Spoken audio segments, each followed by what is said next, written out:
So welcome back everybody. Today I'm going to be telling you about the principles of muscle building, all right? So this is everything that I apply to myself personally to take myself from point A to point B, to take myself from 155 pounds soaking wet to 170 pounds not so soaking wet.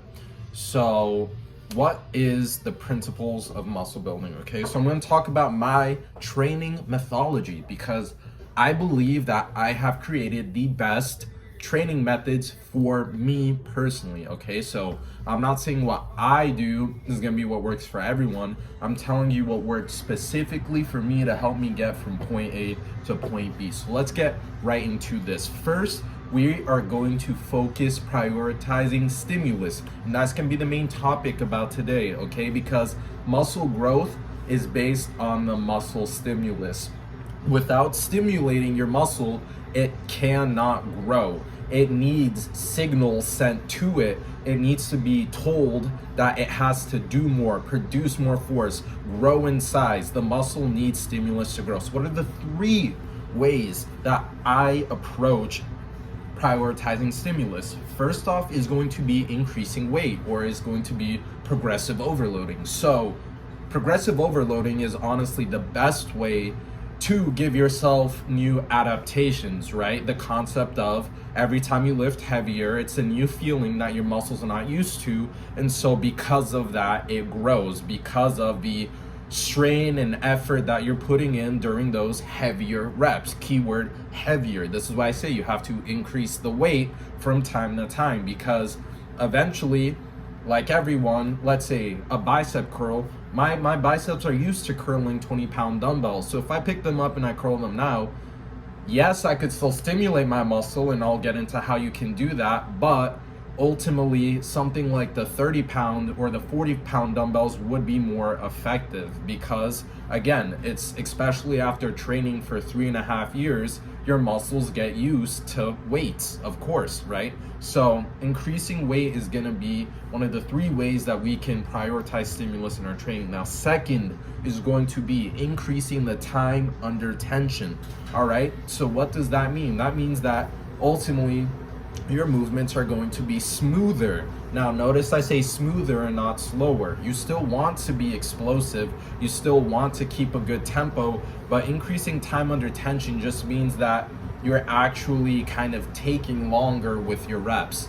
I like to think of it as almost trying to be as smooth as possible without making any tweaks, any mishaps, slip-ups, whatever you call it. Increasing time under tension is a way to make lightweight heavier, okay? So something I think about a lot is people are not capable of making the exercise hard for themselves sometimes.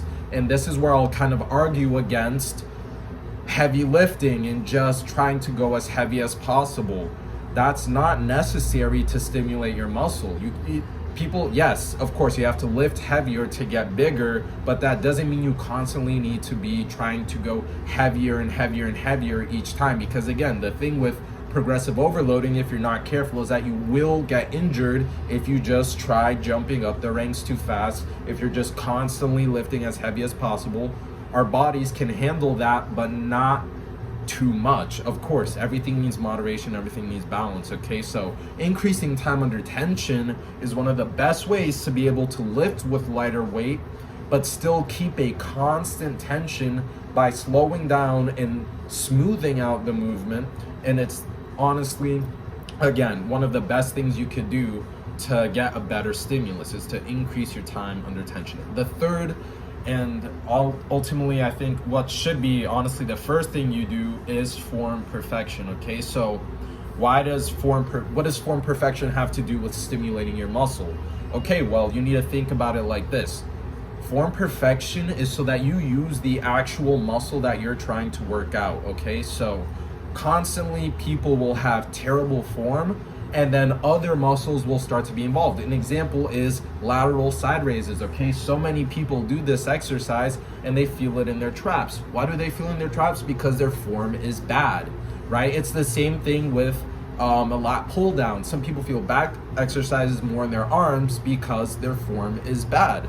And if you're having shitty form, even some people try to have terrible form so they can lift more weight, whether it's that or whether it's the other thing I just talked about.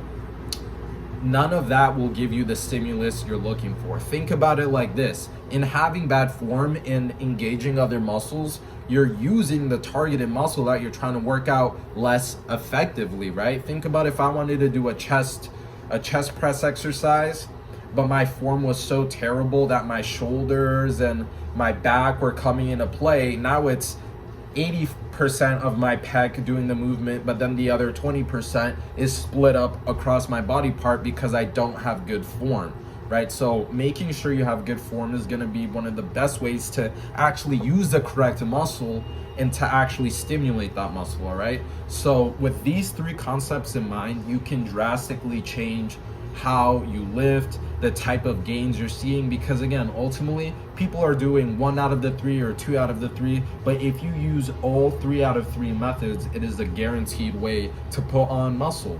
Take my word for it. All right, so if you guys enjoyed this video, let me know in the comments down below. I will see you in the next one.